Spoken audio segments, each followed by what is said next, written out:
So as we mentioned earlier, the media is not going to make or break you. It's not like they're just going to say, hey, what grows on McConkey? But they're going to put it in a vignette format. So that's where it's really important to understand the different types of media. And again, we'll hit that again when we talk about each organism specifically. Similarly, the oxygen requirements, again, they're not just going to say, which of the following organisms is a strict aerobe, okay? But it can help you. And I'll give you some examples. Strict aerobes, for example, if we look at this next slide, we can see obligate aerobes. They list Mycobacterium and Pseudomonas. So those are the two examples I'm going to give you. Obligate aerobes cannot ferment. They require oxygen at all times. TB is a good example because tuberculosis, being an obligate aerobe, prefers the apex of the lungs. I actually had a student in a live lecture once ask me, she said, the TB patients in my village, they used to bring them up to the tallest mountain in the village, and this seemed to make their TB better. Why is that? I said, well, because the higher you get up in altitude, the less oxygen there is. And with TB being a strict aerobe, less oxygen, it would have trouble growing. So that actually, not probably the simplest of all treatments, but it actually would work.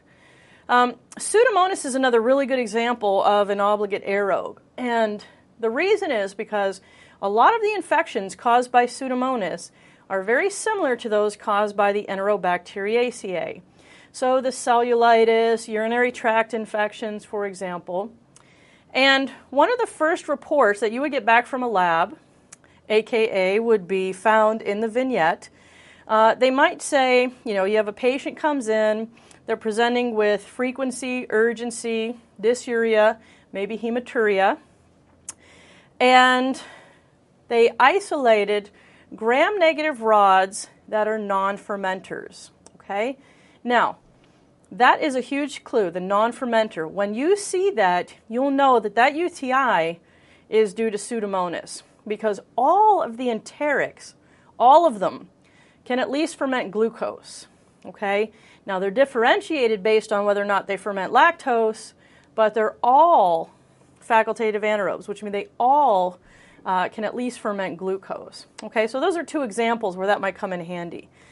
The microaerophils, I'm going to say, is probably less important that you know. Basically, Helicobacter and Campylobacter are microaerophils, so they like oxygen, but they like a little bit of CO2 in there as well.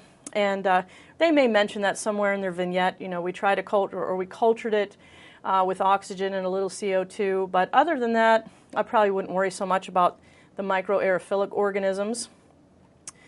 Really the bulk of the bacteria are facultative anaerobes. So they're okay when you have oxygen, and then when you don't, they're just like, don't need it, I can ferment. So all the enteric organisms are facultative anaerobes.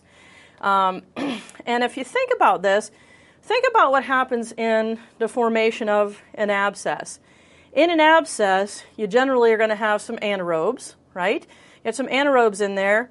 But who likes to get in there? Most anaerobic infections are polymicrobial. And who gets in there with the anaerobes? Somebody that doesn't necessarily need the oxygen. So the enteric organisms in an abscess are often part of that polymicrobial mix that you'll see in an abscess or an anaerobic infection. And then last on the list here are the obligate anaerobes. And by far, there are fewer of these than a lot of the other groups. As far as the ones that are clinically relevant, I know at this point you feel like you've got so much in your head you can't even think. But if you can remember your ABCs, which might be a stretch at this point, you can remember the obligate anaerobes because they follow your ABC. So your A is actinomyces, your B is Bacteroides, and the C is Clostridium. Now, yes, you have other anaerobic species in the mouth, but you're not expected to know specifically all of those different species. But actinomyces, Bacteroides, and Clostridium are strict anaerobes. Now, how is that going to help you? Well, you're reading a case, and, depending on which organism they're looking at, they'll say the organism did not grow in the presence of oxygen. Isolated the organism from the patient, wouldn't grow in the presence of oxygen. What does that mean? That means it's one of the ABCs. It's an obligate anaerobe. Okay, so just like the media, again, they're not just going to ask you which of the following does this, but it'll be part of that vignette. All right, so therefore, it can only help you if you know it, but it's not going to make or break the question. Okay?